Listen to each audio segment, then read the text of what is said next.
Moving to Denver, Colorado can be expensive. Let's be honest, moving itself can be expensive. But it makes you grimace even more if you're looking at moving to a location where the price tag always seems to be just outside of your budget. So if you've been looking in the Denver area, I'm sure you felt this way at least once. Well, I may have a solution for you, and that's Westminster, Colorado. A suburb of Denver, not too far out from the city, and not too high on the price either. I think it could be a viable option for you if you're wanting to live in the Denver area and find something that's a bit more affordable. Let me explain. Why is Westminster, Colorado potentially a good choice for you? One word: affordability. As of right now, the median home price for a single-family home in Westminster falls just under $583,000. And if you're looking for a condo or townhome to buy, it's just around $375,000. Just to put this into perspective, the median home price of a single-family home in the entirety of Denver is around $615,000. So it's about a $30,000 difference here, while the townhome and condo prices in the Denver area go for about $405,000.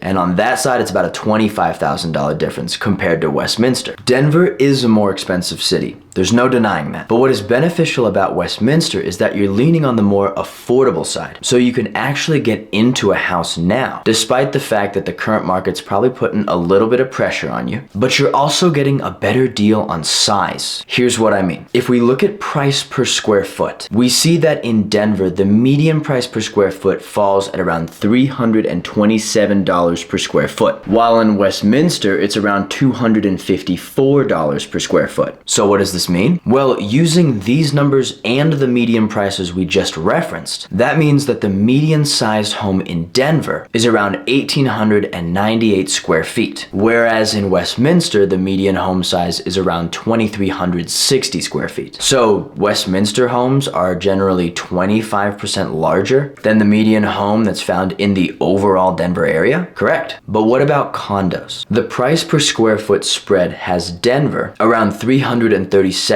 per square foot, where Westminster sits at around $260. So the median size of a condo in Denver sits just above 1,200 square feet, whereas in Westminster, it's closer to 1,442 square feet. So along the same lines, Westminster condos are around 20% larger than the condos found in the greater Denver area. Now, why I'm mentioning this is because I believe it's another variable that's important to consider when you're looking for a place to buy. Not just the price point, although let's be honest, that's a very big factor, but also the size of the home you're looking for. Wouldn't you want to know about locations that fall within your price range, but also offer more home for your dollar? Now, another reason why Westminster is a terrific option for a place to live in the greater Denver area is because of the availability to outdoor locations, and not only within the suburb itself. If we start local and branch outwards, Westminster has a ton of public parks and open spaces. I'll mention it now in case you're unaware, but people along the Front Range are really into hiking and having an outdoor lifestyle. Now, there are plenty of golf courses within the suburb that offer terrific views of the Front Range. And there's also a wonderful section of the Big Dry Creek that runs quite literally through the entire suburb, directly in the center, from the southwest all the way to the northeast, as well as continuing into neighboring suburbs. There are running trails and bike paths that run parallel to the creek itself, as well as several community parks and open spaces that fall along the creek. But the final outdoor spot in Westminster that I want to cover is the Stanley Lake Regional Park and Wildlife Refuge. This lake is absolutely gorgeous and provides incredible views of the Front Range and the Flatirons to the northwest. There's campgrounds in the area, an open space. You can rent a few kayaks or canoes and go out onto the lake. There's a ton to do here. I'll include a link below where you can find more information. But also just north of the lake is the Westminster Hills Open Area Dog Park, which is a 420-acre park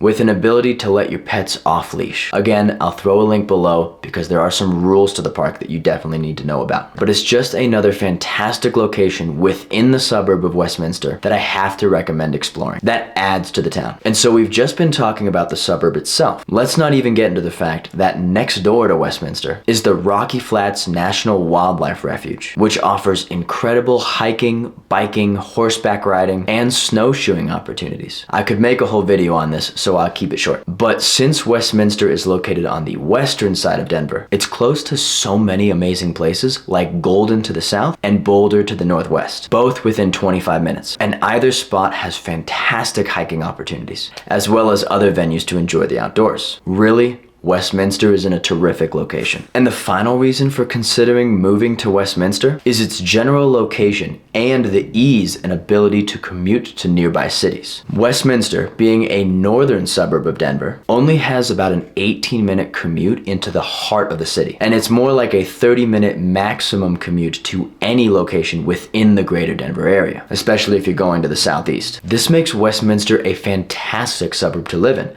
especially if your work is taking you into Denver and you're going to be driving to another part of the city every day. Now, if you're wanting to get up into places like Boulder, it's only about a 25-minute drive. So if you're ever trying to take a Saturday and escape, or really just trying to get a morning hike in before work, it's definitely possible. But also, Westminster is conveniently located close to I-70 and I-25. So if you're looking at heading west into the mountains for an adventure, you're not going to be stuck for most of the trip in traffic. That is, if you leave early enough in the morning. But if you're looking at heading north or south from the city, I-25 is right there. And that makes it really easy to get to places south like Colorado Springs, or north if you're heading to the Loveland or Fort Collins area. But with that being said, if you're interested in suburbs of Denver, but that are a bit farther away from the city itself, and yet still want to maintain a suburban aesthetic, I recommend checking out this video here. I talk about the suburb of Broomfield just to the north. I think you'll find it useful. This is Life on the Front Range. I'll see you there.